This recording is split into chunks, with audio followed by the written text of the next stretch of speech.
nós vamos começar pelo Evangelho, igual nós fazemos em quase todas as reuniões. Não vou falar todas, que eu estarei mentindo, quase todas. É o livro mais importante que nós temos.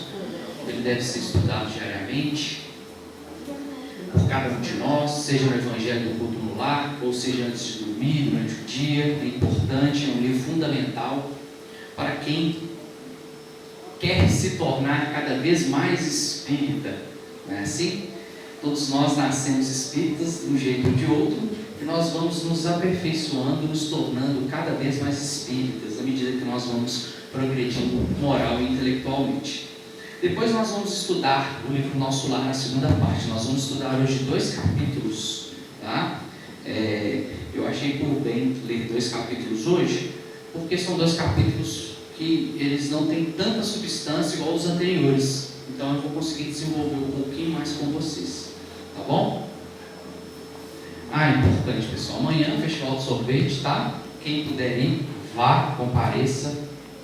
A casa está vendendo os ingressos. Quem quiser no final da reunião pode comprar comigo, eu tenho, tá? E compareçam, é importante para a confraternização. Eu infelizmente não vou poder ir amanhã, tá? Sempre compareço, sempre quando possível. Amanhã eu tenho um evento familiar, mas não deixem de ir, vai ser aqui na creche.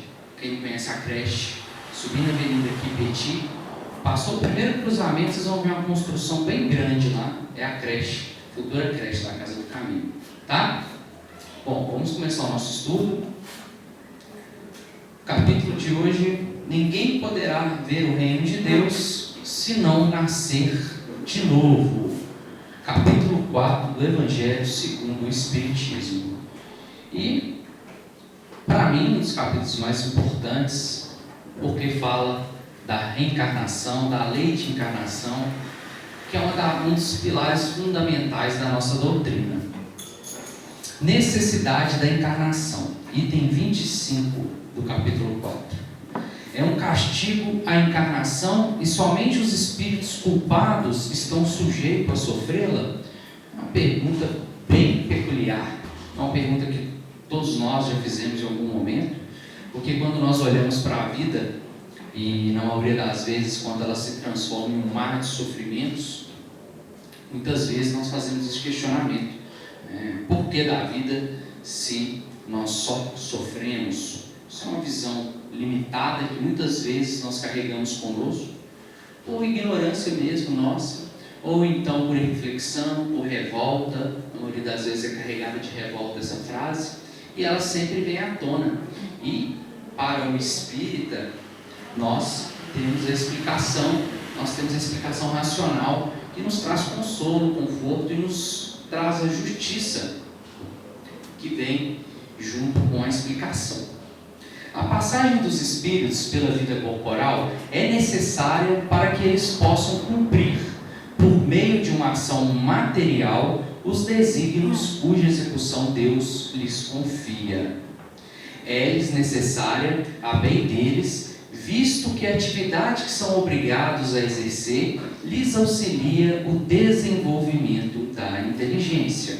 Então, toda vez que nós estamos submetidos à pressão material, o que é a pressão material? A própria vida física. A própria vida física nos demanda esforço, tanto moral como intelectual, para que nós possamos sobreviver ao mundo material. Então, isso independe da nossa vontade. A partir do momento que nós estamos encarnados, nós automaticamente já estamos submetidos a essa pressão que vai inevitavelmente nos impulsionar para frente, obedecendo à lei do progresso. Sendo soberanamente justo, Deus tem de distribuir tudo igualmente por todos os seus filhos. Assim é que estabeleceu para todos o mesmo ponto de partida, a mesma aptidão, as mesmas obrigações a cumprir e a mesma liberdade de proceder. Então, o que eles estão dizendo aqui? Que todos nós começamos no mesmo ponto de partida, o que nós chamamos de princípio inteligente. O o início de tudo, que os próprios espíritos, quando questionados, quando tudo se iniciou, eles também não sabem responder, que é o momento da criação do nosso princípio inteligente. Mas nós já sabemos através dos estudos, nós já sabemos através de algumas informações que já nos foram entregues, que todos nós começamos lá nos reinos subatômicos da vida. Então, o nosso princípio inteligente, que emana diretamente do Criador, que emanou diretamente do Criador, em contato com as formas mais rudimentares de vida material, ele vai progredindo. Então, nós começamos lá no átomo e viemos escalando todos os reinos da natureza. Então, lá no próprio livro dos Espíritos tem uma questão que diz: do átomo ao arcanjo, na natureza tudo se encadeia. Então nós temos os diversos vasos, as diversas formas na natureza. E o nosso princípio inteligente vai passando por cada uma delas. Por quê? Porque cada uma delas tem algo a nos ensinar. Então nós aprendemos as diversas formas de respiração, as diversas formas de visão, de tato, e aí a partir do momento que nós já desenvolvemos esses sentidos, nós já começamos ali a desenvolver o intelecto, e nós vamos passando por cada uma dessas formas que vão nos oferecendo cada vez mais formas aprimoradas para nos desenvolver. Quando eu falo nos desenvolver, eu estou referindo-me ao espírito, ao princípio inteligente da matéria. É o que anima a matéria à nossa volta, é o princípio inteligente. Então, mesmo os átomos, cada um deles, as bactérias, os vírus, os animais da natureza, tudo possui princípio inteligente, sem o qual a vida não existiria, o movimento não existiria. Então, o princípio de tudo é esse, e todos nós somos criados simples e ignorantes. Então, a forma mais simples e ignorante possível. Justamente porque Deus tem que ser infinitamente bom e justo, ele tem que dar o mesmo ponto de partida a todos. Ao passo de que, se ele não desse, ele se tornaria um ser discricionário, ou seja, ele escolheria os seus eleitos e os seus não eleitos. Qualquer privilégio seria uma preferência, ou seja, ele se tornaria discricionário. E toda preferência, uma injustiça. Mas a encarnação, para todos os espíritos, é apenas um estado transitório. Ou seja, a encarnação na vida física, quando nós renascemos em um novo corpo, ela é transitória, ou seja, nós não vamos reencarnar para sempre. A partir do momento que nós nos transformarmos em espíritos puros, a necessidade da encarnação deixa de existir. Tá? Somente se o espírito quiser demonstrar vontade, ele sim pode renascer, como Jesus o fez, por vontade, não por necessidade. É uma tarefa que Deus lhes impõe quando iniciam a vida, como primeira experiência do uso que farão do livre-arbítrio.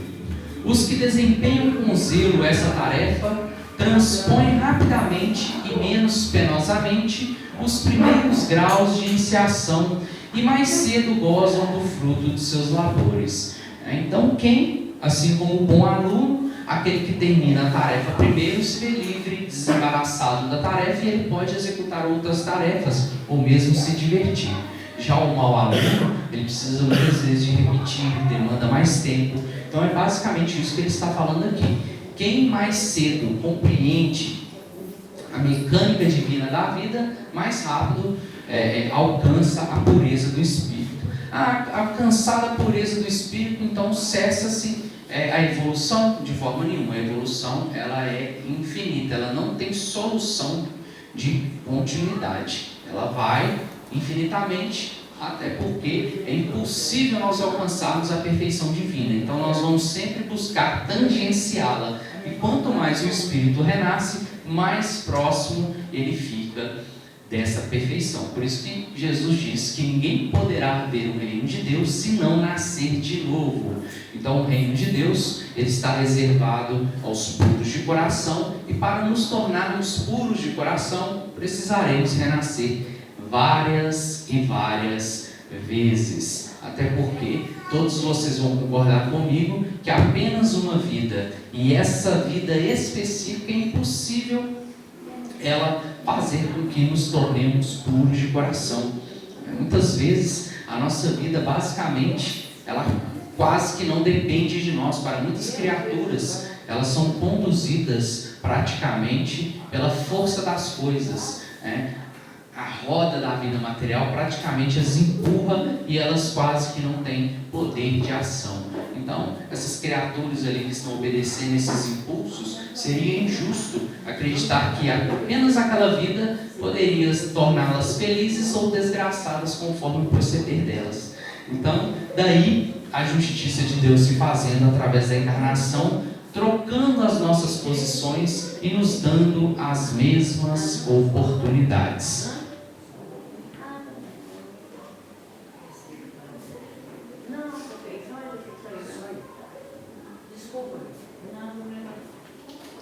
Os que, ao contrário, usam mal da liberdade que Deus lhe concede, retardam a sua marcha, e, tal seja a obstinação que demonstrem, podem prolongar indefinidamente a necessidade da reencarnação. E é quando se torna um castigo. Então, quando que a reencarnação se torna um castigo para o espírito? Quando o espírito, em repetindo inúmeras e inúmeras vezes a mesma lição. Vamos lá, pessoal?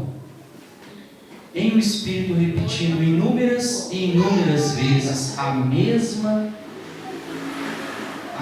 lição, é como se fosse o aluno em uma classe escolar. Quando o aluno ele é submetido a repetir aquela classe, aquilo se torna uma punição para ele. Ele vai ter que ver os mesmos ensinamentos, vai ter que passar pelos mesmos professores, pelas mesmas lições, pelas mesmas provas, e isso, a partir do momento que começa a se tornar cada vez mais repetitivo, mais e mais a punição aumenta para aquele aluno.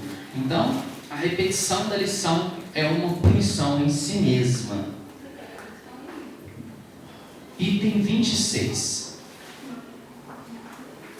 Uma comparação vulgar fará se compreenda melhor essa diferença. O escolar não chega aos estudos superiores da ciência senão depois de haver percorrido a série das classes que até lá o conduzirão.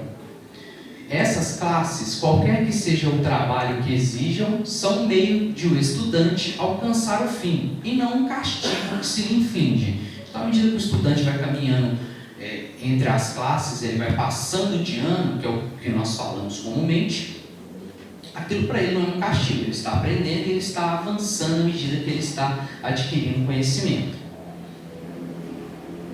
Se ele é esforçado, abrevia o caminho, no qual então menos espinhos encontra. Então, o aluno esforçado, aquele que tira boas notas, o caminho se torna menos espinhoso para ele, o caminho se torna fácil, de fácil navegação, né? Então, o aluno esforçado e aplicado, ele não vê problemas no seu ano letivo.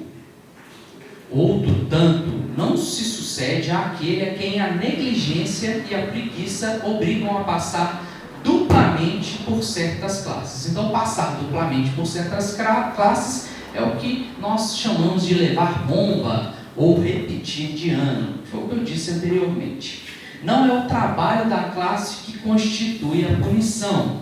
Não é o trabalho da classe que constitui a punição. Esta se acha na obrigação de recomeçar o mesmo trabalho. Então, foi o que eu disse para vocês. A punição não está na classe em si, mas de começar tudo aquilo que já foi feito uma vez. Então, você tem que fazer de novo, e de novo, e de novo, e de novo. Só de imaginar, isso já é um tormento para nós.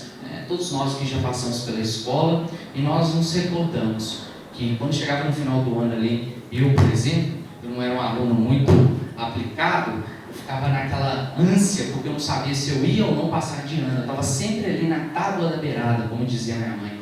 Na tábua da beirada, pendendo entre ficar, repetir a série ou passar de ano. E aquilo era um tormento só de imaginar a sensação de ver os meus amigos avançando e eu ficando para trás.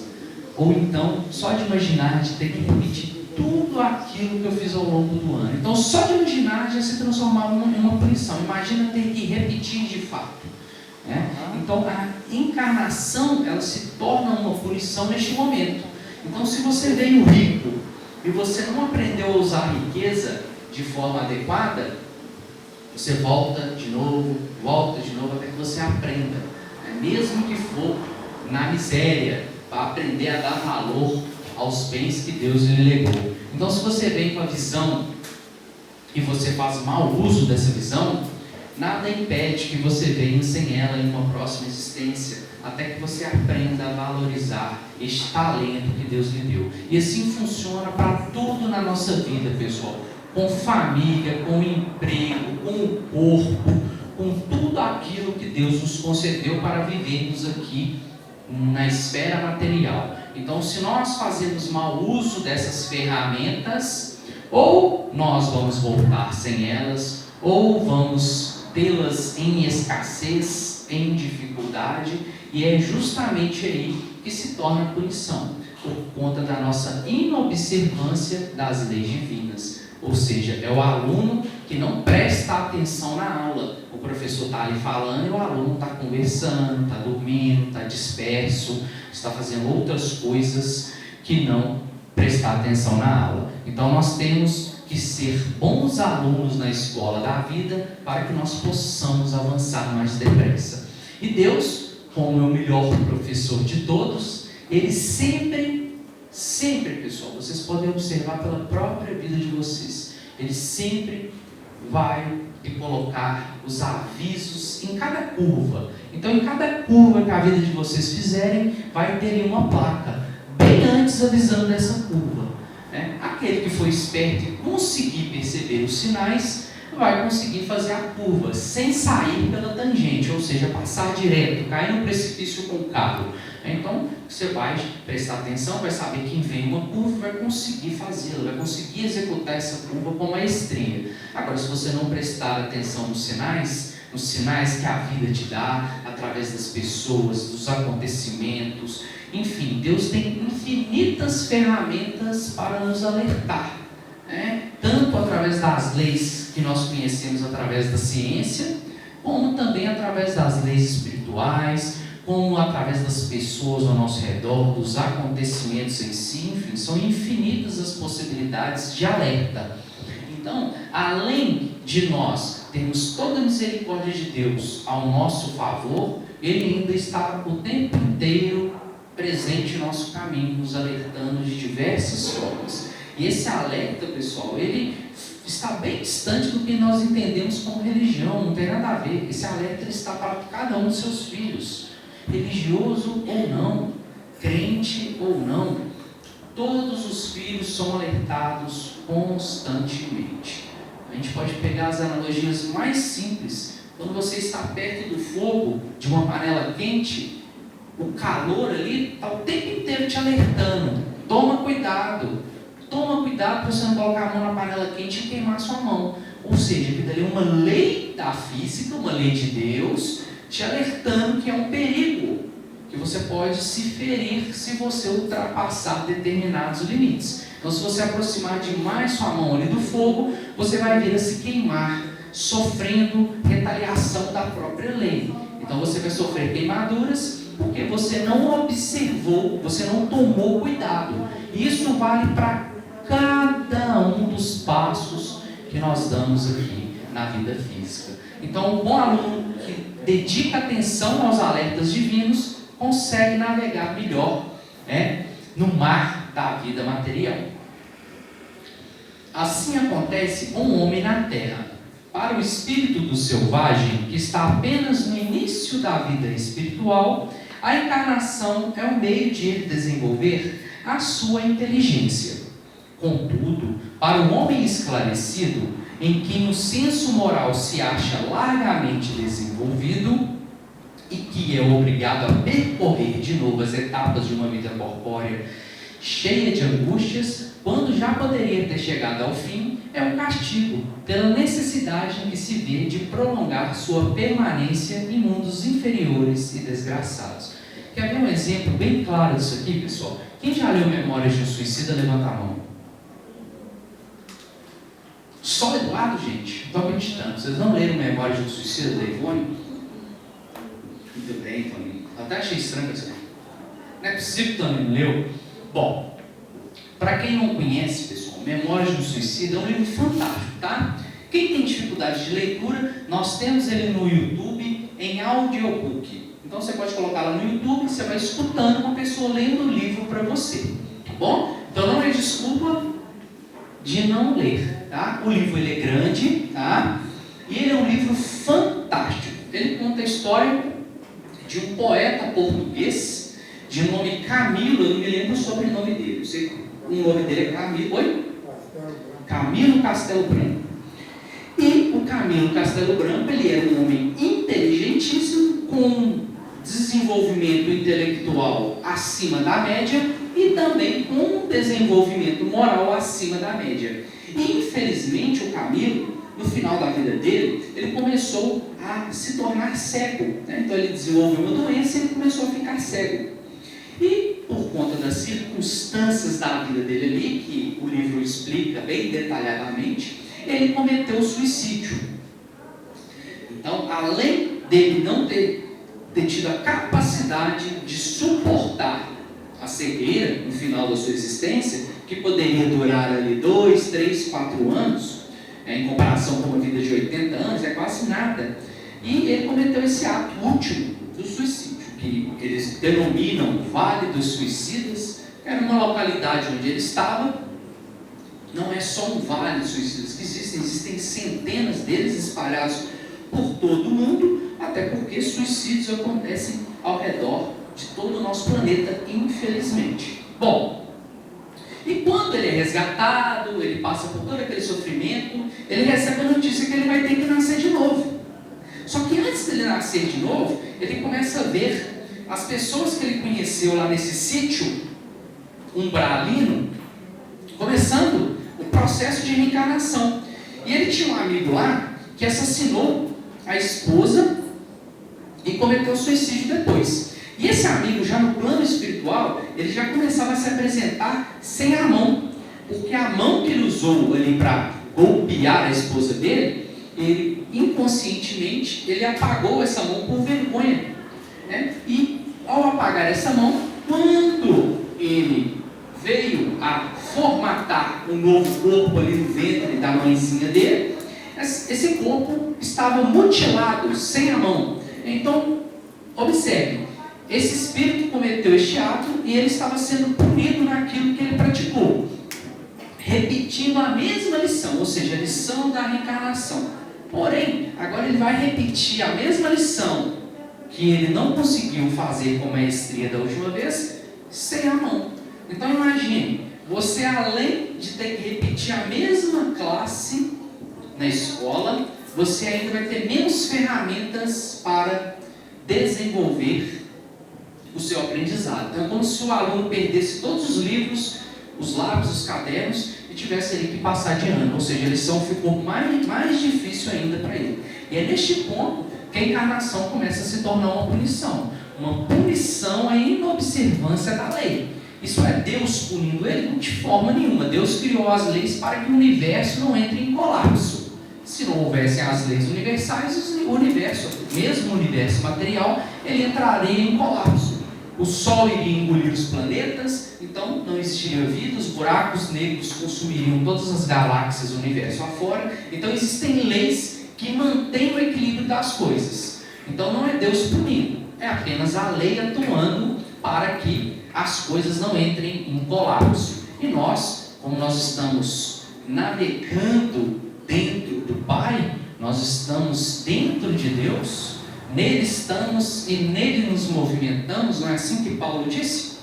Então, nós temos que observar essas leis. E qualquer infração dessa lei tem um movimento contrário de contenção. Então, coloquei a mão no ferro quente, lei da termodinâmica, transferência de calor, equilíbrio de calor entre dois corpos com temperaturas diferentes. É Deus te punindo? Não. Você colocou a mão no ferro quente porque você quis. Apenas existe uma lei que diz que se você colocar a mão em algo que está mais quente, que é a sua mão, vai haver um equilíbrio de temperatura. E esse equilíbrio, e essa diferença de temperatura, se estiver muito grande, vai ocasionar queimaduras em você. Então não é Deus que está te punindo, é apenas a lei. Assim também funciona com a lei da gravidade e com todas as leis das ciências conhecidas. E a isso soma-se também as leis espirituais, que para a maioria dos homens também são desconhecidas. Então a lei de ação e reação de Newton, ela vai funcionar nos dois âmbitos da vida, tanto da vida material, que nós já conhecemos aí amplamente, através da ciência, da escola, quando nós estudamos, assim também como no mundo espiritual e nos processos de reencarnação. Então vamos sim sofrer aquilo que fizemos os outros sofrerem. É basicamente o que nós chamamos de ação e reação dentro das leis espirituais e obedecendo aos mesmos princípios aí das leis de Newton. Aquele que, ao contrário, trabalha ativamente pelo seu progresso moral, além de abreviar o tempo da encarnação material, pode também transpor de uma só vez os degraus intermédios que os separam dos mundos superiores.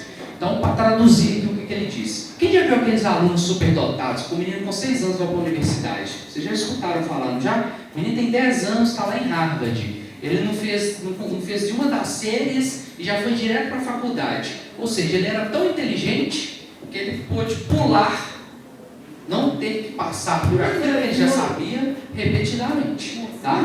Então, essa criança superdotada, ela já foi direto lá onde seria o objeto necessário para a continuidade do seu progresso. Não se fazia necessário ela repetir tudo aquilo que ela já veio sabendo.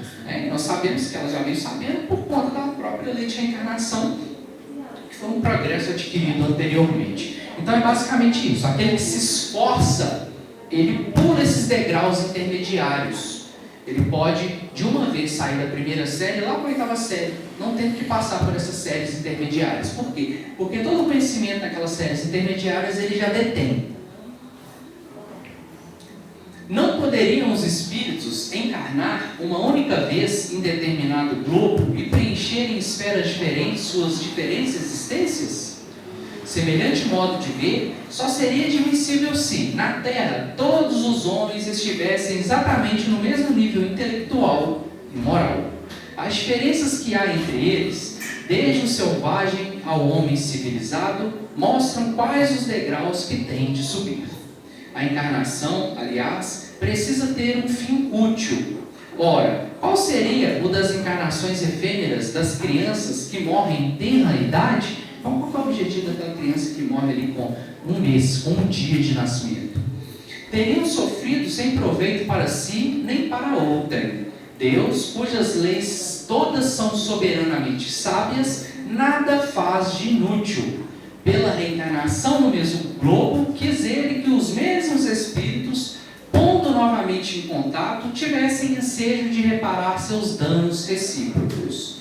Por meio de suas relações anteriores, quis, além disso, estabelecer sobre base espiritual os laços de família e apoiar numa lei natural os princípios da solidariedade, da fraternidade e da igualdade. O que ele está dizendo aqui? Basicamente que, se eu estou ali na escola, cheguei no 3º ano, imagina que eu cheguei no 3º ano, eu vou continuar na escola e dali mesmo eu vou fazer a faculdade. É isso que ele está falando. A partir do momento que você absorve todo o conhecimento que aquele orbe tem a lhe oferecer, que aquela escola terrena tem a lhe oferecer, você já está apto a frequentar uma escola mais avançada.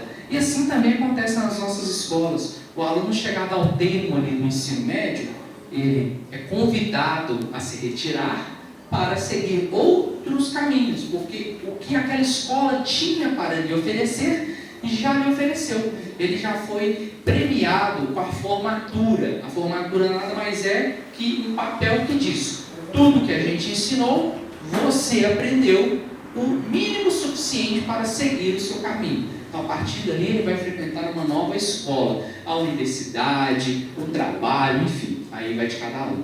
E com os mundos funciona da mesma forma, tá bom? E quando ele fala ali das crianças em tenra idade, as crianças que vêm a falecer, isso também tem a ver com a justiça divina, tem a ver com as questões relacionadas à reencarnação. Porque sem o fator, sem princípio da encarnação, como nós explicaríamos a utilidade dessas vidas efêmeras que duram em 1, 2, 3 dias, 1 mês, 2 meses? O que aquele espírito ali aprendeu? Muitas vezes essas encarnações elas servem mais de lição e punição para os pais do que propriamente para o espírito ali que estava animando aquele corpinho por um breve período de tempo.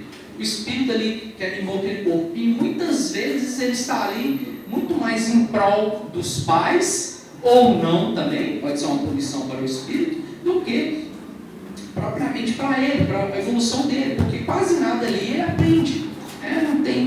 Não tem continuidade aquela existência dele que mal começou. Os órgãos dele nem estavam desenvolvidos para ele absorver alguma coisa do mundo material.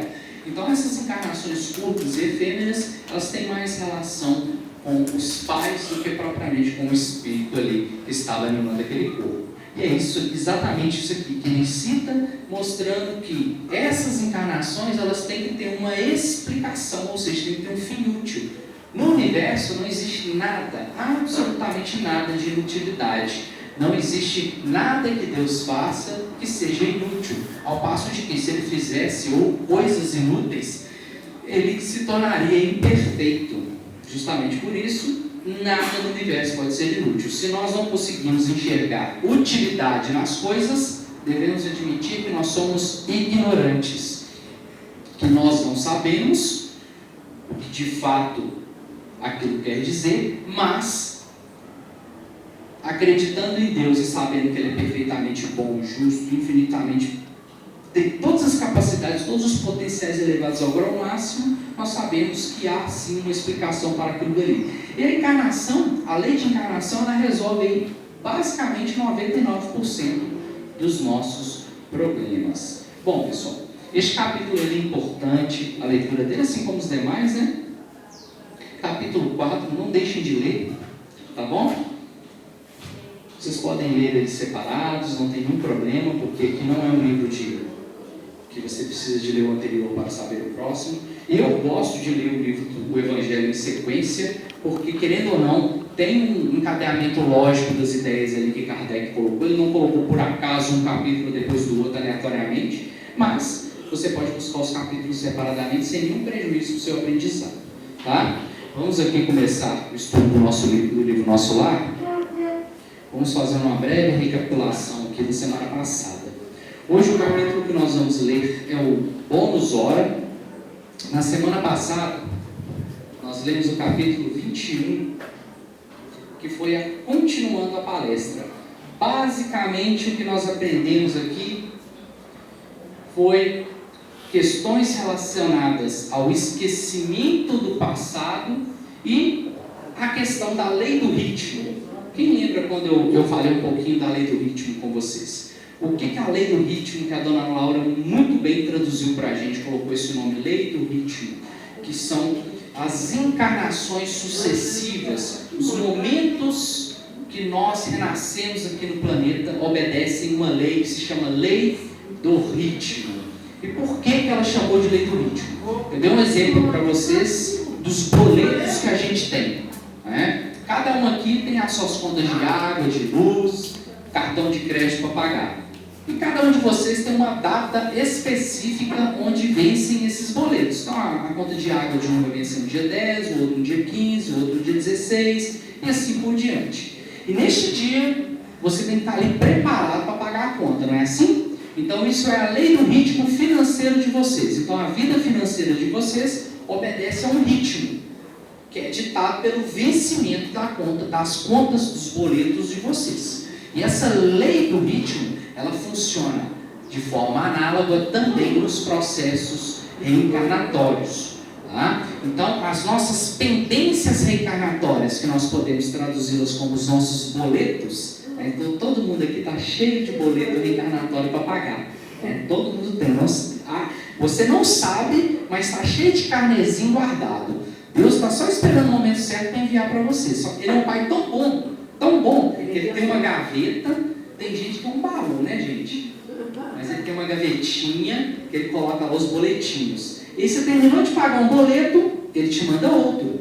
Olha que beleza, gente. Imagina se Ele desse o baú todo de uma vez, hein? Será que a gente ia dar conta? Não ia dar conta, né? Imagina você ter que pagar todas as suas contas de luz de uma vez, durante um ano.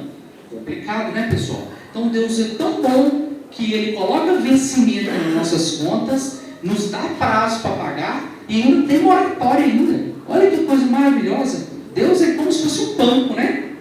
É igualzinho um banco, só que muito melhor. Porque o banco muitas vezes é sacana. Deus ele é extremamente misericordioso conosco. Ele nos dá ali muito tempo para a gente pagar a nossa dívida aí, a perder de vista. Não é assim? Então essa lei do ritmo que a dona Laura está se referindo é justamente isso. Chegou o momento ali, o boleto começou a chegar o carnê ali, você tem que voltar aqui para a terra para você começar a pagar. Porque ela diz o seguinte: se eu criei uma dívida lá no plano físico, não vai ser aqui no plano espiritual que eu vou pagar. A moeda do plano espiritual não é a mesma que do plano físico. Então eu vou ter que voltar para lá para que eu possa pagar essas dívidas que eu adquiri lá. Né? E essa lei do ritmo também ela obedece a outras circunstâncias. Né? Nós precisamos de uma mãe, de um pai para nos oferecer o corpo. Nós precisamos de uma família para cuidar da gente nos primeiros passos da nossa caminhada. Então, a partir do momento que essa formatação familiar começa-se a formar aqui na Terra, eu já tenho que começar a me preparar. Já chega o momento que propício para mim renascer. Então, essa lei do ritmo, ela obedece uma série de variáveis. Não é bom nem a gente ficar pensando, não, porque são tantas variáveis que o nosso cérebro não dá conta de compreender de forma ampla e restrita. Tá bom? Então, basicamente, foi isso que nós estudamos aqui no capítulo passado. Falamos um pouquinho também sobre o esquecimento do passado e que não é pelo fato de você estar desencarnado que você se torna detentor deste conhecimento passado, desse conhecimento do pretérito, que há processos que envolvem também, lá no plano espiritual, o esquecimento. Então, quanto mais materializado é o espírito, menos capacidade ele tem de se recordar do seu passado espiritual. Tá bom? E muitas vezes esses espíritos têm que ser submetidos a verdadeiros processos cirúrgicos, entre aspas, lá no plano espiritual, que se chamam magnetizações, processos de operação magnética, para que eles tenham acesso a essas faixas do pretérito. Tá bom? Bom, hoje nós vamos falar do bônus hora. O bônus hora basicamente é a moeda lá no plano espiritual. Então a nossa moeda aqui no mundo é o dinheiro, né? No plano espiritual é o bônus hora, tá? Isso tem que ficar bem claro, pessoal. No plano espiritual, não. Lá na colônia é nosso lar, tá? Então isso é algo peculiar da colônia nosso lar. Quer dizer que todas as colônias obedecem à mesma regra? De forma nenhuma. Cada colônia ela é formatada para receber determinado tipo de espírito. Então você vai ter colônia aí para tudo quanto é coisa que você imaginar. Então se você tem lá no plano espiritual uma colônia específica para os nossos indígenas, para os nossos povos selvagens que ainda habitam o nosso planeta, não tem nenhuma lógica você imaginar que ela vai ter dinheiro nessa colônia. Né? Da mesma forma que aqui na vida física, quando eles estão encarnados, eles são povos semi-selvagens, lá no plano espiritual não é diferente também. Tá? Então essas colônias, todas elas são formatadas para receber determinado tipo de espírito. E a colônia nosso lar é uma colônia de transição, isso fica bem claro ao longo do livro. O que é uma colônia de transição? Ou você fica ali esperando para renascer novamente, ou você fica ali para poder ascender espiritualmente, ou seja, você passa por ali como se fosse um estágio para você ir para colônias ainda superiores ao nosso lar. Bom, vamos à nossa leitura. Um bônus hora. Notando que a senhora Laura entristecera subitamente ao recordar o marido, modifiquei o rumo da palestra interrogando.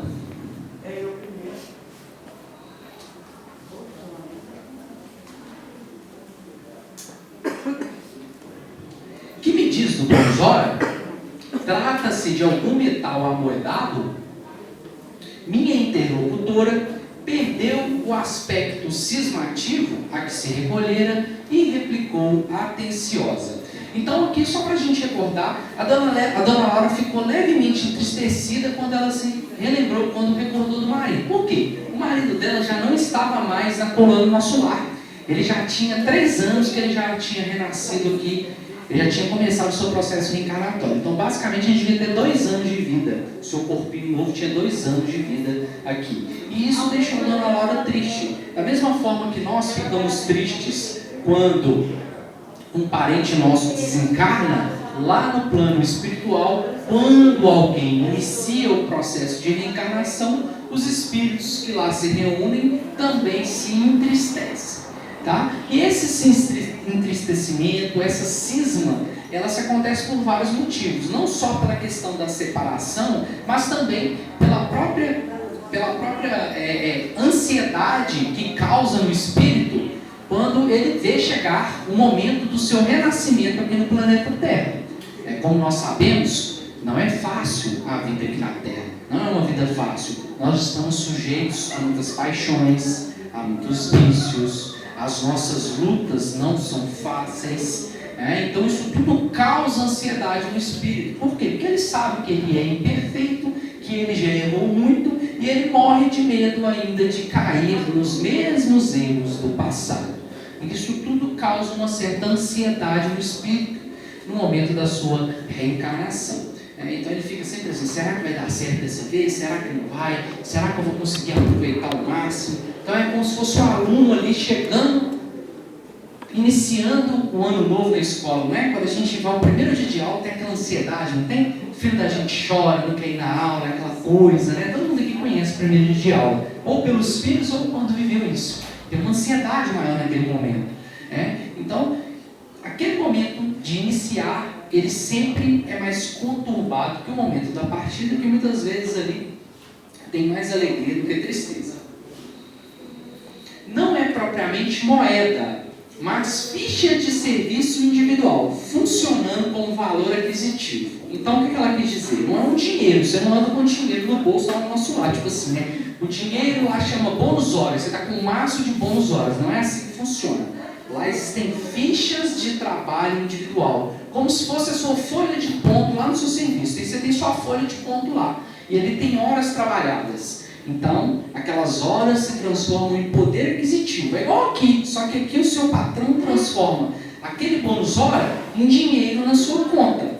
Não é assim? Para você fazer o que você quiser. Lá na colônia Nosso Lar, esse bônus hora, ele tem uma destinação meio que já pré-programada. Então você não vai pegar esse bônus hora, você pode chegar lá no Nosso Lar, vai comprar como é que chama? O trem que eles andam lá no Nosso Lar, gente? Aerobus. Eu vou comprar um aerobus para mim, vou virar empresário, não é assim que funciona. Eu vou comprar 10 casas aqui no Nosso Lar e vou começar a alugar para o bônus hora, para não ter que trabalhar mais. Não é assim que funciona. Aqui na Terra a gente faz isso, né, gente? A gente pega o nosso bônus hora, faz um monte de kitnet, aluga para viver de renda, não é assim? Então, é diferente no Nosso Lar e nós vamos entender o porquê. Tá? Aí o André Luiz pergunta: aquisitivo? Perguntei abruptamente. Então ela falou que só ficha de serviço individual funcionando como valor aquisitivo. Explico-me, respondeu a bondosa senhora. Em Nosso Lar, a produção de vestuário e alimentação elementares pertence a todos em comum. O que ela está querendo dizer aqui? Se você trabalha ou não, você vai comer e vai se vestir.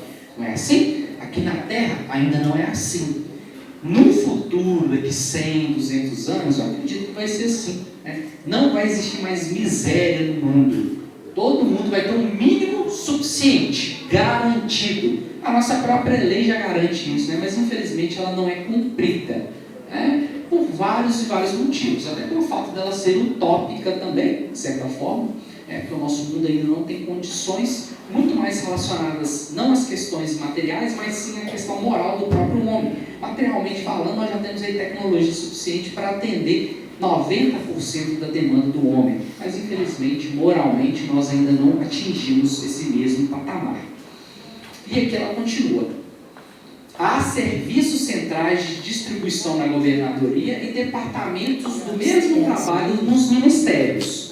O celeiro fundamental é a propriedade coletiva. Ante meu gesto silencioso de espanto asseguro, todos cooperam no engrandecimento do patrimônio comum e dele vivem. Então é como se fosse uma grande empresa nosso lar, uma grande empresa, igual a empresa que vocês trabalham, né? Então essa empresa ali, todos os trabalhadores se esforçam para que ela continue existindo. A partir do momento que esses trabalhadores pararem de se esforçar, essa empresa ela vai deixar de existir, porque ela depende ali da mão de obra, do esforço de cada um de nós. Então, os que trabalham, porém, adquirem direitos justos. Então, peraí, tem gente que não trabalha? Tem, né, gente? Aqui na Terra tem gente que não trabalha, não tem? Hã? Quem conhece uns encostados aí? Tem gente, muita gente encostada, não tem? Olha lá, ó. Aí, ó, outra conhece. E é difícil, né, gente? Gente encostada é difícil. Uma coisa é você não poder trabalhar. Isso é uma coisa. Agora, você não querer trabalhar é diferente. E quando a gente tem pessoas encostadas, elas acabam por onerar aquelas que trabalham. Porque o seu esforço fica com sobrecarga. Você tem que carregar 2 sacos de cimento ao invés de 1. Então, lá na coluna solar, mesmo esses que não trabalham, têm direito ao mínimo. Porém, os que trabalham têm que ter um benefício a mais. Senão, não haveria incentivo ao trabalho, né? Para muitas pessoas, ainda é necessário haver incentivo ao trabalho. Quer ver? Me respondam. Se vocês ganhassem a Mega Sena amanhã, 50 milhões, quem aqui ia parar de trabalhar? Sejam sinceros. Quem ia parar de trabalhar? Só tem uma sincera aqui, gente. Outra ali atrás. Outra aqui, né? Por quê, pessoal? Aqui na Terra, nós, a maioria de nós, ainda, em muitos momentos, e eu me incluo nessa, tá? E a gente está em constante guerra com esse sentimento de que o nosso trabalho, ele só tem função de adquirir poder aquisitivo, que é o dinheiro que você ganha. Tá?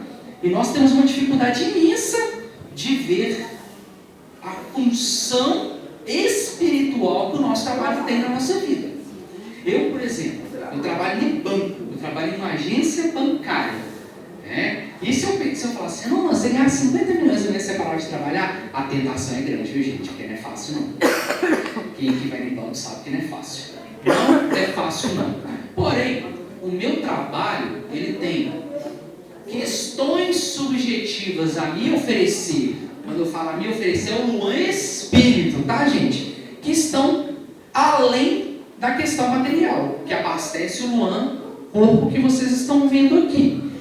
A função material, talvez se eu ganhasse 50 milhões, não faria tanto sentido eu continuar ali no banco. Né? Desde que eu visse no banco somente isso, não ia fazer sentido. Agora, se eu conseguir enxergar um fim útil espiritual no meu trabalho no banco, eu posso continuar. Por exemplo, qual seria um fim moral que o banco me oferece ali, além do poder aquisitivo, como salário? Desenvolvimento da paciência. E eu, quando eu olho para dentro de mim, eu observo que eu ainda tenho uma lacuna gigantesca de paciência e de tolerância a ser desenvolvida. Minha paciência e minha tolerância, muitas vezes, elas beiram o zero. E o banco, ele meio que me obriga a eu ser paciente e tolerante. Então, veja bem, Deus nos coloca ali naquela terra, qual que é a nossa função? Arar aquela terra e fazer ela florescer, não é assim? Então, aqueles talentos que me foram concedidos, compete a mim identificar a função de cada um deles. Então, eu não estou ali por acaso, gente. Chico Xavier falava isso com a maestria que só ele tinha. Na reencarnação, ninguém erra de endereço. E quando ele diz isso, não é só o círculo familiar, ao trabalho, condição social, socioeconômica e a tudo que tangencia a vida material. Tá? Então, o trabalho material ele tem uma função espiritual também. Aliás, a função dele é espiritual. O poder aquisitivo é só um incentivo que Deus nos dá para que a gente trabalhe. Tá? Então ele dá o corpo para a gente, obriga a gente a cuidar do corpo, e para cuidar do corpo a gente precisa de ganhar dinheiro. Né? Isso é o que 90% das pessoas enxergam. Para elas é só isso. Para o homem de espírito, isso é só a embalagem. O conteúdo é espiritual. E nós devemos buscar o conteúdo espiritual em tudo na nossa vida. Em absolutamente tudo, pessoal, tem conteúdo espiritual. Quem busca só a embalagem tende ao fracasso. Então, se você vai casar com uma pessoa e você olha só a embalagem, com certeza aquele casamento vai entrar em fracasso, porque a embalagem envelhece, gente. Os corpos tendem ao desgaste. Então, se você olha aquela mulher linda, ou aquele homem maravilhoso, o que vai acontecer?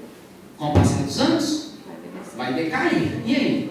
Você olhou só a embalagem, como é que vai ficar depois? E o conteúdo? Então, a nossa vida, ela tem que ter muito mais relação ao conteúdo do que a embalagem em si. Tá? Bom, então acho que hoje a gente vai ler só um mês, viu, gente? Infelizmente ou felizmente, né? Acho que quanto mais a gente estudar e esmiuçar o tema, melhor pra gente, né? Bom.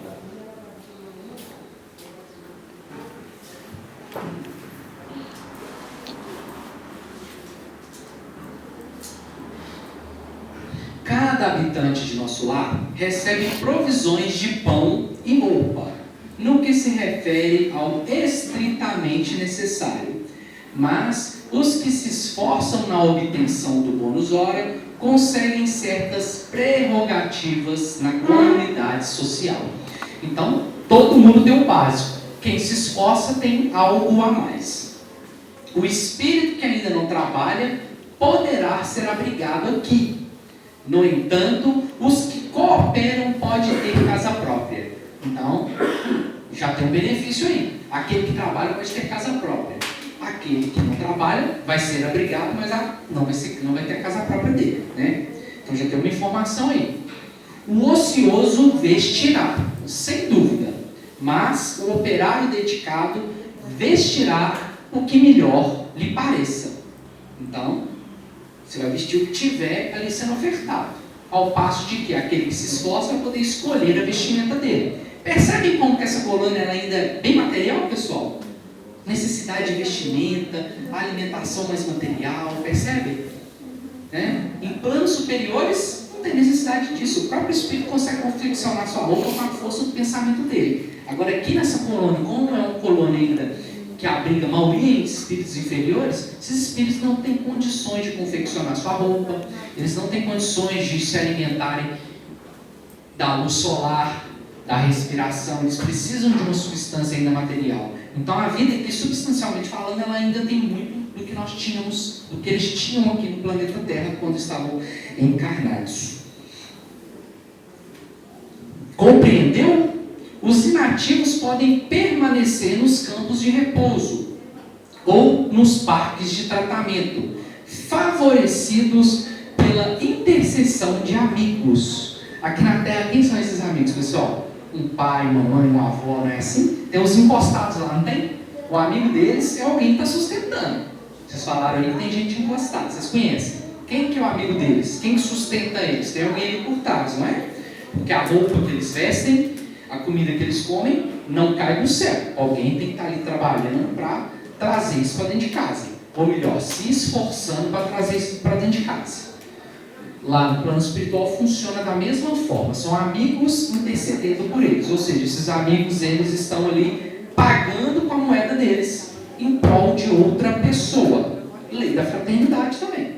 Né? Então, o motivo para eles estarem ali em ociosidade e tendo alguém apoiando eles por trás, intercedendo por eles. Entretanto, as almas operosas conquistam o bônus hora e podem gozar a companhia de irmãos queridos nos lugares consagrados ao entretenimento ou o contato de orientadores sábios nas diversas escolas dos ministérios em geral. Mais um benefício, eles podem ter acesso a ensinamentos superiores, ou seja, escola. Então, se você trabalha e você utiliza esse bônus hora para ter acesso à escola no plano espiritual. Precisamos conhecer o preço de cada nota de melhoria e elevação. Cada um de nós, os que trabalhamos, deve dar, no mínimo, 8 horas de serviço útil nas 24 de que o dia constitui. Os programas de trabalho é muito diferente do que não, né, gente? 8 horas eu acho que está aí dentro da média. Uns mais, outros menos. Considerando trabalho fora de casa, né? Porque dentro de casa também, se for somar isso aí. Os programas de trabalho, porém, são numerosos e a governadoria permite 4 horas de esforço extraordinário. Então você pode trabalhar até 12 horas por dia. Aos que desejem colaborar no trabalho comum de boa vontade. Desse modo, há muita gente que consegue 72 bônus horas por semana, sem falar dos serviços sacrificiais, cuja remuneração é duplicada e às vezes triplicada. Então, quando vocês estão aqui na Casa do Caminho, numa palestra, não vai me cobrar depois não, gente. Eu estou só brincando. Quando vocês estão aqui na Casa do Caminho, na palestra, trabalhando, vocês também estão conquistando bônus hora, né? Vocês vão receber o benefício aqui no mundo de César, mas espiritualmente vocês vão receber a paga de vocês, como benefício aí para o espírito de cada um de vocês, pelo trabalho que vocês estão tendo. Então vocês estão aqui, muitos de vocês estão aqui abrindo mão da convivência com a família, de uma diversão, porque afinal de contas hoje é sábado, né, gente? Quem aqui não queria estar no sítio, numa piscina, comendo churrasco, enfim. Cada um aí tem as suas preferências. Quem aqui não queria estar? Muitos de nós. Eu preferia estar aqui, porque eu amo estar aqui. Eu gosto mesmo de coração de estar aqui. Faço uma questão, porque isso aqui para mim é uma paixão. Isso aqui para mim é uma... Então, você vai buscar aí o que você prefere, não tem problema. Também. Então, cada um de nós aí poderia estar buscando coisas que lhe apetecem aí, em relação ao lazer. Tá bom? E aqui no livro Nosso Lar, na coluna Nosso Lar, não é diferente, tá, pessoal? Lá eles recebem também por cada coisa que eles estão fazendo como uma forma de poder aquisitivo. Porém, vocês percebem que é limitado, né? Lá não pode fazer igual eu falei para vocês. Você não pode ter mais de uma casa própria, você pode ter só uma. Isso tudo respeitando a questão da coletividade. Aqui na Terra ainda nós podemos ter tudo o que a gente quer, conquistar, porque ainda nós precisamos dessa liberdade, porque isso favorece o nosso intelecto, a nossa criatividade. Chegado a um ponto que isso se torna uma coisa secundária, a coletividade ela vai estar muito mais à frente da questão individual. Hoje, nós precisamos, como comunidade, como família humana, ainda a questão da competição. Isso ainda é muito importante para o nosso desenvolvimento. Tá? A partir do momento que essa coisa de competitividade que a nossa economia nos oferece deixar de existir, deixar de ser necessário, automaticamente vai desaparecer. Se isso existe, é porque nós criamos e é uma necessidade nossa. Quando o homem fizer as suas mudanças íntimas, os reflexos sociais acontecerão de forma automática. Quem disse isso não fui eu, foi Kardec. Tá? Eu concordo que brigue com ele. Porque hoje tem uma discussão muito grande de capitalismo e socialismo. Né? Tem uma discussão muito grande, inclusive, isso tem lá no Livro dos Espíritos, tem aqui também no Evangelho. Quem tiver curiosidade, leia, né? Que é relacionado à questão da riqueza. Tá bom?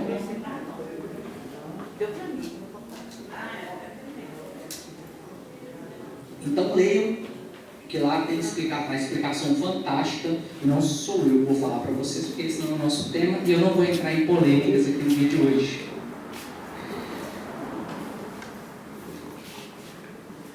Mas esse é o único título de remuneração, né, o bônus hora? Perguntei. Sim, é o padrão de pagamento a todos os colaboradores da colônia. não só na administração, como também na obediência. Eu esqueci da hora, pessoal.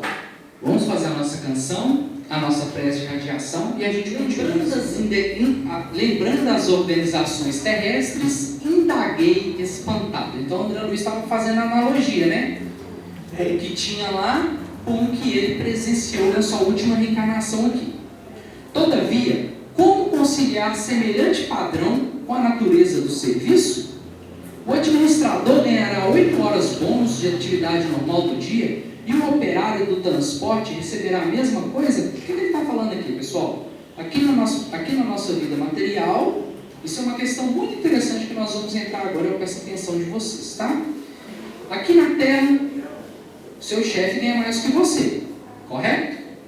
Isso é quase que uma lei, né? O chefe, ele tem mais responsabilidades, mais atribuições, ele responde por você, logo ele ganha mais que todos os seus funcionários, todos os seus subalternos ali. Isso é normal, hierarquicamente falando. Nós vamos ter ali, exceto algumas poucas aí, exceções, mas no geral, né, sempre os superiores eles vão receber mais do que os subalternos. Então é isso que ele está falando aqui. Como que um trabalhador aqui no nosso lar, que faz determinado serviço, ganha o mesmo tanto que outro trabalhador que faz um serviço mais complexo que aquele? Porque não é bônus hora? A hora não é igual para todo mundo? Então, basicamente, ganham a mesma coisa. Porque a hora trabalhada do diretor, do governador, tem o mesmo valor do que a hora trabalhada de quem trabalha lá no Ministério da Regeneração, por exemplo. Ou então lá no Ministério do Auxílio, socorrendo os doentes ali que acabaram de chegar do umbral. Tem o mesmo valor. Vamos entender aqui o que ela vai explicar para a gente. A senhora sorriu à pergunta e explicou. Tudo é relativo. Se na orientação ou na subalternidade, ou seja, o chefe é o que orienta e o subalterno é aquele que recebe a orientação. Se na orientação ou na subalternidade o trabalho é de sacrifício pessoal, a expressão remunerativa é justamente multiplicada. Então tem diferença. Percebemos aqui, a hora é multiplicada. A hora tem o mesmo valor, porém se recebe mais horas. Então se você trabalhou 1 hora, é como se você tivesse trabalhado 2. Basicamente isso. Examinando, porém, mais detidamente a sua pergunta, precisamos, antes de mais nada, esquecer determinados prejuízos da terra. E aí nós vamos voltar lá naquela questão que eu falei para vocês, da questão da função do nosso trabalho. Tem a função material, que se eu ganhar 50 milhões eu deixaria de trabalhar, porque ela deixaria de ser uma necessidade, e nós estamos de acordo. E tem a função também espiritual. Tá? Então, mesmo que eu parasse de trabalhar no que eu faço hoje, provavelmente eu buscaria algo que me desse um retorno pessoal melhor. Então eu ia fugir desse campo da materialidade aqui na Terra mesmo. Eu não tenho mais necessidade material. O que eu faço é por prazer ou então por uma questão moral. Eu poderia abrir um local onde eu fosse ajudar as pessoas de alguma forma, pela música, abrir uma escola, educar as pessoas, enfim, poderia fazer o que eu quisesse. Isso não seria um empecilho para mim, que eu não teria mais a necessidade de buscar o sustento para o meu corpo, porque ele já estaria garantido com um prêmio lá, o suposto prêmio. Vamos continuar a nossa leitura aqui para a gente entender onde que ela vai chegar. A natureza do serviço é problema dos mais importantes. Contudo, na própria esfera da crosta, aqui na Terra, é que o assunto apresenta a solução mais difícil. A maioria dos homens encarnados está simplesmente ensaiando o espírito de serviço e aprendendo a trabalhar nos diversos setores da vida humana. Por isso mesmo, é imprescindível fixar as remunerações terrestres com maior atenção. Todo ganho externo do mundo é lucro transitório. Então, olha só. Então, tudo que você ganha aqui na Terra é um lucro transitório. Ele só serve ali para sustento do seu corpo. Não tendo mais um corpo, aquele recurso deixa de ter a sua função. Você não, é aquele velho ditado: caixão não tem gaveta. Ninguém leva dinheiro para o céu. O que você leva para o céu são as suas aquisições morais e intelectuais. Aí entra dentro daquela regra que eu te falei, que o meu trabalho, eu não vou levar aquilo que ele me paga em moeda, mas eu vou levar aquilo que eu consigo absorver moral e intelectualmente, porque todo dia ali a minha inteligência está sendo desenvolvida e o meu lado moral também está sendo desenvolvido.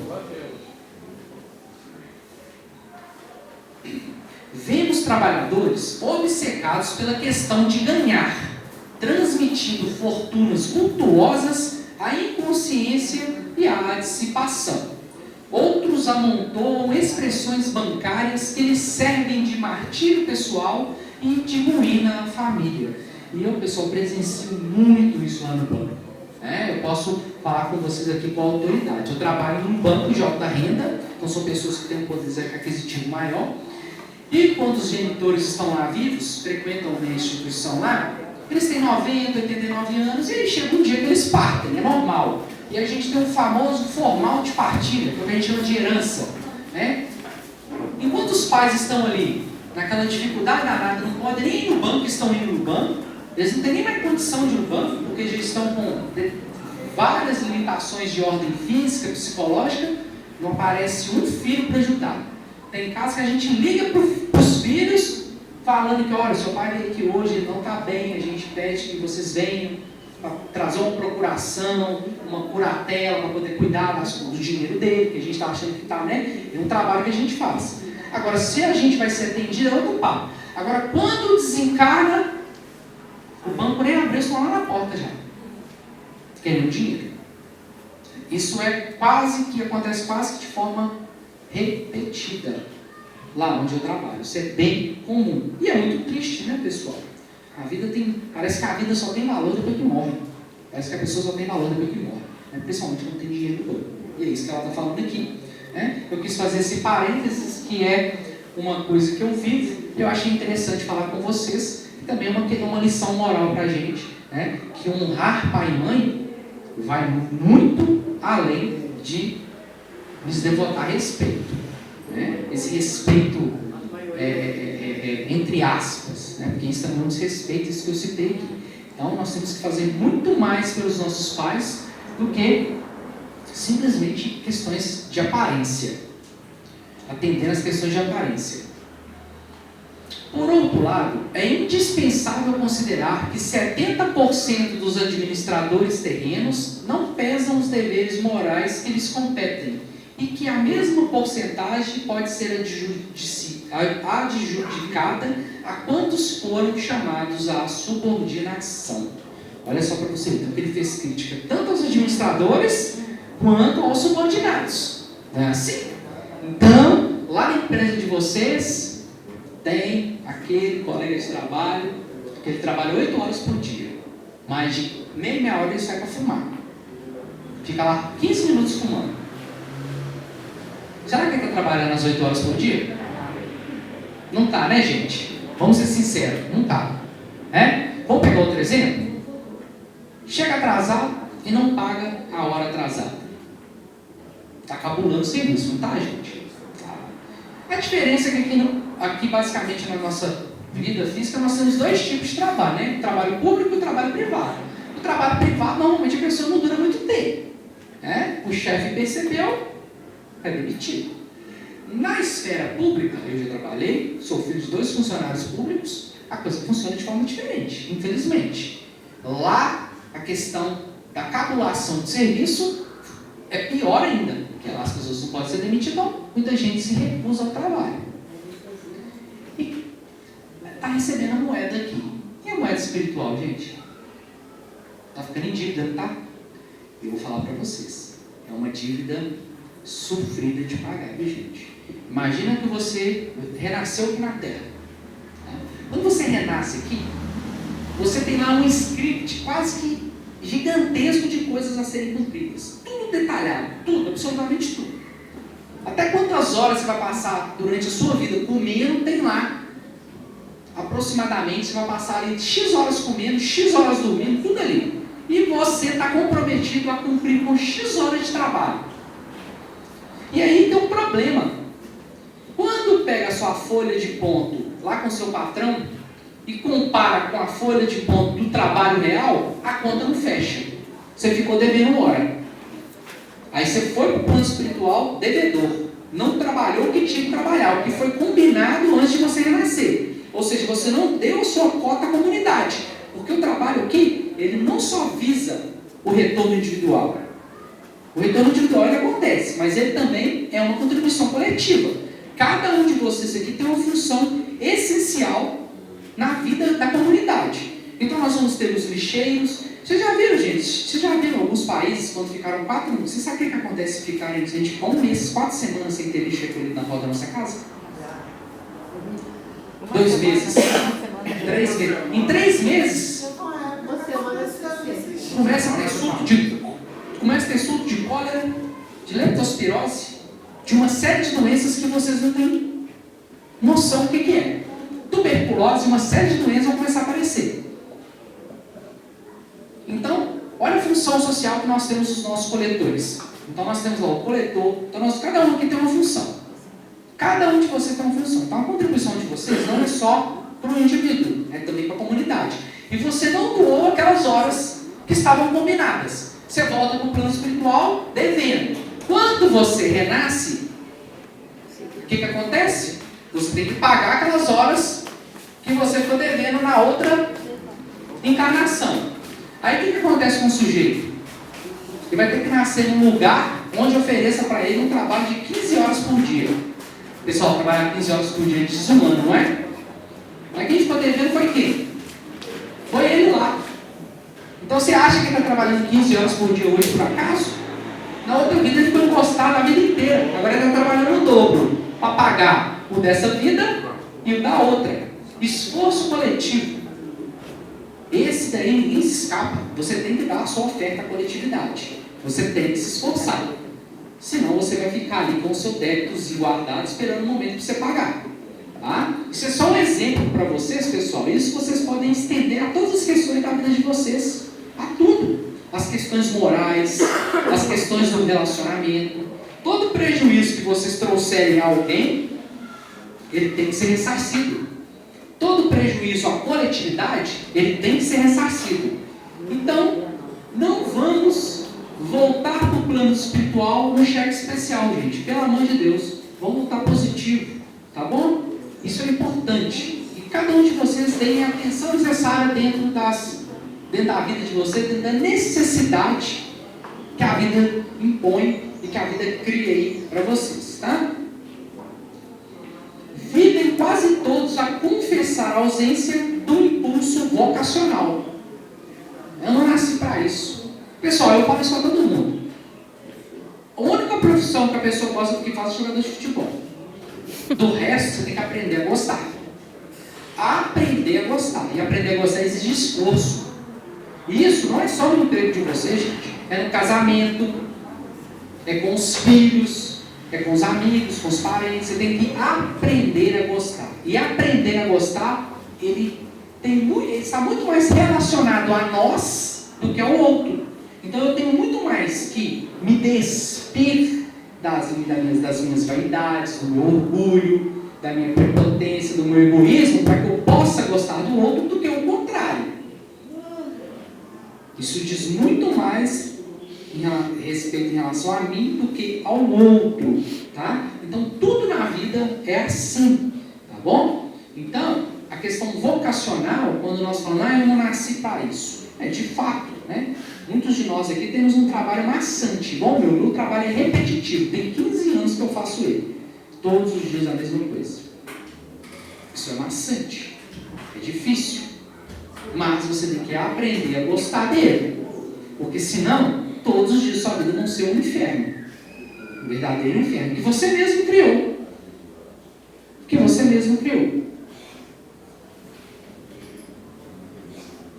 Então, todo mundo confessa que a ausência do impulso vocacional, embora recebam os proventos comuns aos cargos que ocupam. Governos e empresas pagam a médicos que se entregam em exploração de interesses outros e a operários que matam o tempo. Foi o que eu falei anteriormente. Onde aí a natureza do serviço? Então quem diz que ele está trabalhando? Está trabalhando na terra. Na terra pode ser que ele está trabalhando. Mas, para o plano espiritual, não tem natureza de serviço ali não. tá? E aí a pessoa vai voltar para lá no cheque especial, foi o que eu disse para vocês. Há técnicos de indústria econômica que nunca prezaram integralmente a obrigação que lhes assiste, ou seja, eles nunca trabalharam, e valem-se de leis magnânimas, à maneira de moscas venenosas no pão sagrado, exigindo abonos, facilidades e aposentadorias, né?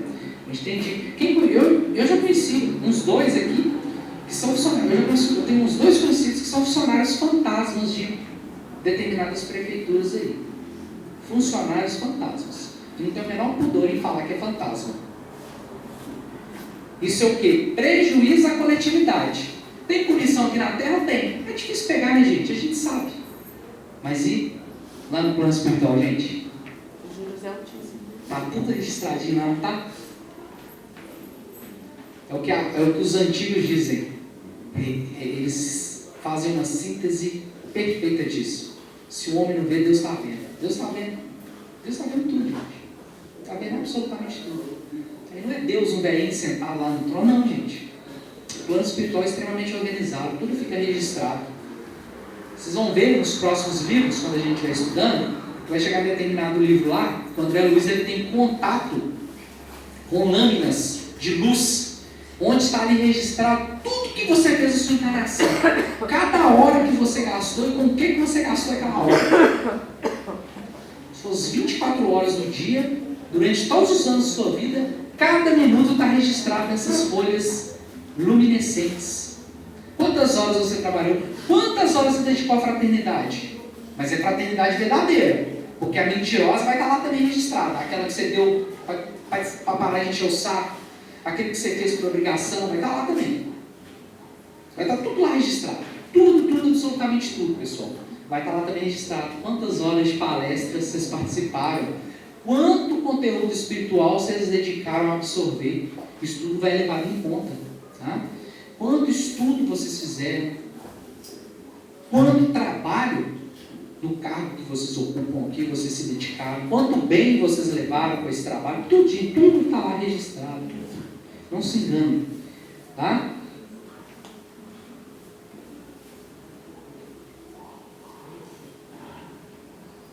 Creia, porém, que todos pagarão muito caro a displicência. Isso que a dona Laura falando. Ela falou displicência, que ela foi boazinha, né, gente? Mas é mais que isso. Não é só displicência, não. É maledicência e outras coisitas más. Parece ainda distante o tempo em que os institutos sociais poderão determinar a qualidade do serviço dos homens. Imagina que você, a partir de hoje, você não vai mais ganhar pela hora trabalhada. Você vai ganhar pela qualidade da hora trabalhada. Então você vai ter a Palestina, que é sommelier. Ela, com 1 hora de serviço, ela consegue fazer o que eu, Luan, faço em 10 horas. Mérito dela. Ela não vai mais precisar de trabalhar 10 horas, e eu 10 horas, ela vai ganhar muito tanto que eu. Porque o que ela faz em 10 horas é 10 vezes mais do que eu faço. Imagina quando nós chegarmos nesse ponto. Qualidade de serviço. Nós já temos alguns empregos que são assim. Você recebe pela qualidade do serviço que você entrega. Mas são poucos. A maioria aqui bate cartão e recebe de um jeito, né? Mesmo funcionário fantasma. Né? Eu vi numa prefeitura que tinha uns dedos de silicone, médico fazendo isso. Aí o colega lá colocava o dedo de silicone para o médico bater o ponto, a biometria. É triste, né, pessoal? Vai pagar caro por isso. Então, não façam isso. Se o seu patrão não está vendo, Deus está vendo, então tome cuidado. O emprego de vocês não é só para remuneração financeira, não é só para moeda. Também tem uma função importantíssima ali, que é o conteúdo, que é a questão espiritual. Tá? E aqui ela continua. Então, está distante ainda dos institutos determinarem a qualidade de serviço dos homens. Porque, para o plano espiritual, não se especificará teor de trabalho sem a consideração dos valores morais despendidos. Então, lá no plano espiritual, você não chega lá, você não bate ponto e vai trabalhar, e aí bate ponto no final, não. Você pode trabalhar 10 horas, suas 10 horas podem valer mais do que o outro que trabalhou as mesmas 10 horas. Tá? Isso tem muito mais relação com a qualidade que você entrega do que com o trabalho em si.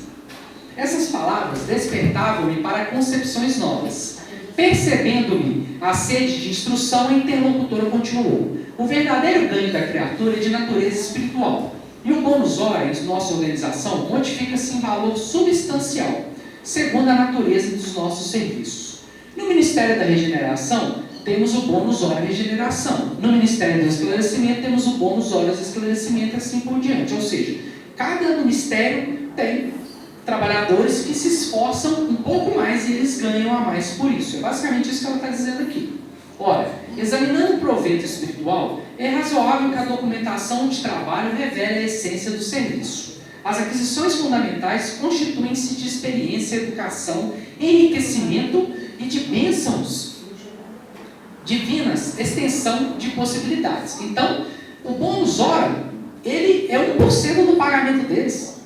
O pagamento deles mesmo é isso aqui, ó. É igualzinho aqui na Terra, gente. Vocês acham que o dinheiro, o salário que vocês recebem corresponde a 99% do pagamento de vocês? Não é. Aqui dali é só a embalagem. O conteúdo do pagamento mesmo está nos valores intelectuais e morais que vocês adquirem ao longo da jornada aqui na Terra. E o trabalho, ele tem função importantíssima nisso aí. Então não se enganem, quando vocês estiverem lá no trabalho de vocês, tentem lançar o olhar espiritual de por que vocês estão vivendo aquilo ali e o que vocês têm a aprender, o que vocês têm a absorver daquilo que vocês estão fazendo. E não só ficar esperando o quinto dia útil de cada mês. Tá?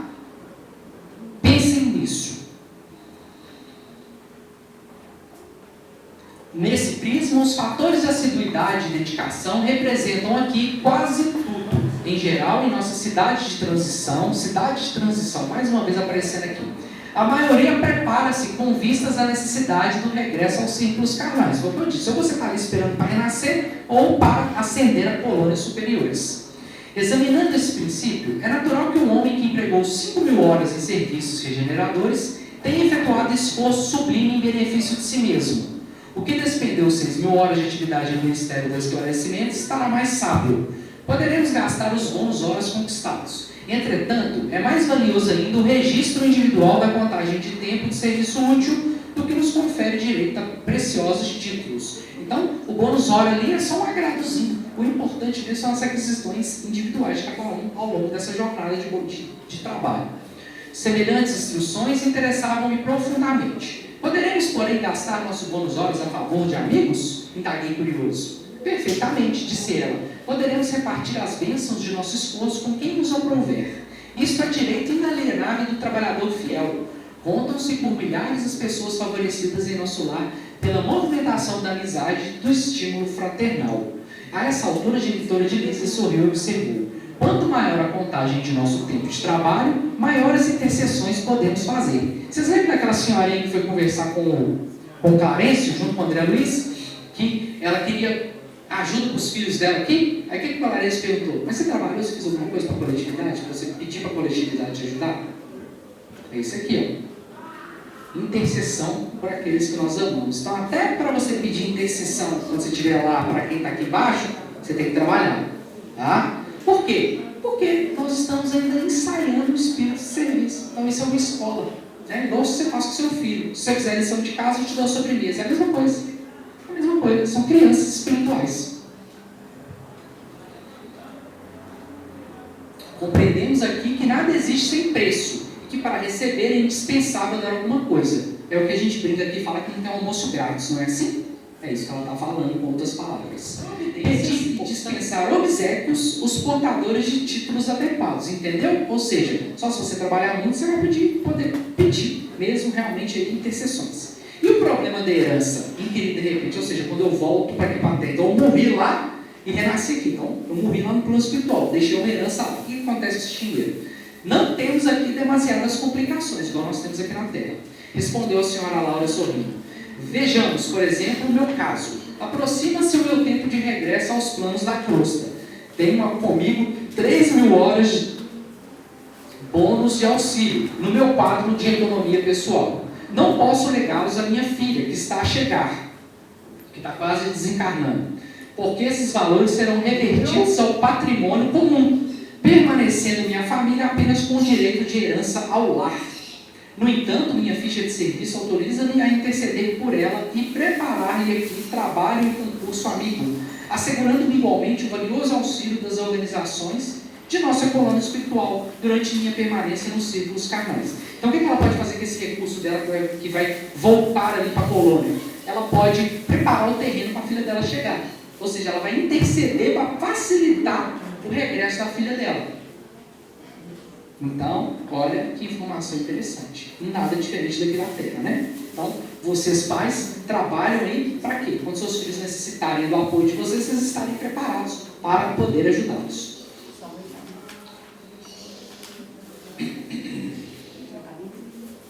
Nesse cômputo, deixo de referir-me ao lucro maravilhoso. Então, desculpa, pessoal, pulei aqui. Nesse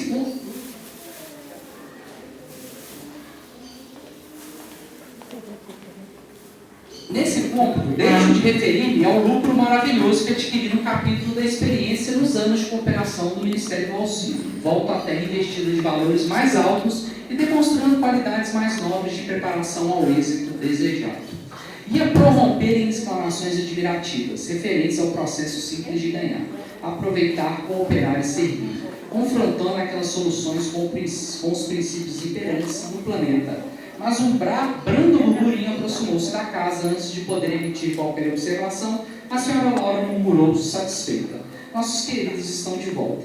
E levantou-se para atender. Então aqui termina o capítulo, tá, pessoal? É um capítulo que foi um pouquinho longo. Eu tinha lido ele lá em casa antes de vir, porém, eu não imaginei que ele era tão grande assim. Então acabou que não deu para ler o outro, a gente passou esses 5 minutinhos. Bom, então o que a gente aprendeu aqui? Que não existe edificação sem esforço. Não existe almoço grátis. Tudo, absolutamente tudo. E a vida material nos prepara para isso também. É necessário que a gente dê de si em favor do outro para que a gente conquiste para nós mesmos. A própria doutrina do Cristo é baseada nisso. É você dar de você em favor do próximo. Na medida que você faz isso, você está dando para você mesmo. Então, a vida material, ela nos ensina exatamente o Evangelho de Cristo. Porém, ela faz de forma prática. Como nós não temos a capacidade intelectual e a boa vontade de pegar esse princípio filosófico e aplicar na nossa vida, a vida nos obriga a aprender ele. Daí as instituições humanas funcionarem dessa forma. Então, o trabalho de vocês, para que vocês conquistem algo para vocês, antes vocês têm que dar para a coletividade. Então, antes de eu receber o meu salário lá no banco que eu trabalho, eu preciso de dar para a coletividade. Eu preciso de atender os clientes, atender a demanda das pessoas que estão ali. Então eu tenho que dar para a coletividade para depois eu receber a minha paga individual. Não é assim? E lá na coluna do nosso lar é a mesma coisa. E na vida de cada um de nós é a mesma coisa, né, pessoal? Então, que lição que fica para a gente? Nós temos que lançar o olhar espiritual em nossas vidas o tempo inteiro. Tudo que a gente for pegar na nossa vida e relacionar somente com a matéria, vai perder o sentido. Né? Então, assim, a gente nasce para trabalhar para comer, trabalhar para dormir, trabalhar para vestir. Não faz sentido. Claro que faz sentido. Porque a vida ela não é física, ela é espiritual. Então, quando vocês têm essa noção, a vida transcorre de forma muito mais leve. E a paga, a moeda de César, ela tem valor secundário na existência de vocês. Continua sendo necessário, porque o corpo de vocês clama por alimento o tempo inteiro, clama por um teto, clama por conforto, mas passa-se mentalmente, psiquicamente a ser uma coisa secundária. E aí é onde está a matada do negócio, onde está ali o que a gente ganha, que a gente consegue potencializar. É lançar esse olhar espiritual no emprego da gente, na ocupação que a gente tem aqui na Terra. Tá? Seja em casa, seja na rua, seja no trabalho lá ocupacional que cada um tem aqui. Enfim, tudo tem uma função espiritual na vida da gente. Todos os esforços que nós fazemos diariamente. Seja com os filhos, seja com o marido, com os parentes, nas instituições, na rua. Então, vamos exercitar esse olhar na nossa vida, porque ele vai facilitar e muito a nossa existência aqui na Terra. Além de facilitar, ele vai potencializar o nosso aproveitamento. Então, quando você acordar de manhã cedo e começar a querer reclamar que você tem boleto para pagar, lembre-se de que o pagamento ele não é só em moeda de ouro, ele também é moeda moral e moeda intelectual. E é só essas moedas que você vai levar para o plano espiritual, porque caixão não tem gaveta, como dizia minha avó. Né? Então, somente as aquisições morais e intelectuais você vai levar. Então, o trabalho dignifica muito a nossa existência, principalmente a nossa vida pós-morte do corpo físico. Tá bom, pessoal? Agradeço a paciência de vocês. Que Deus abençoe cada um de vocês. Mais esse final de semana aí. Até semana que vem.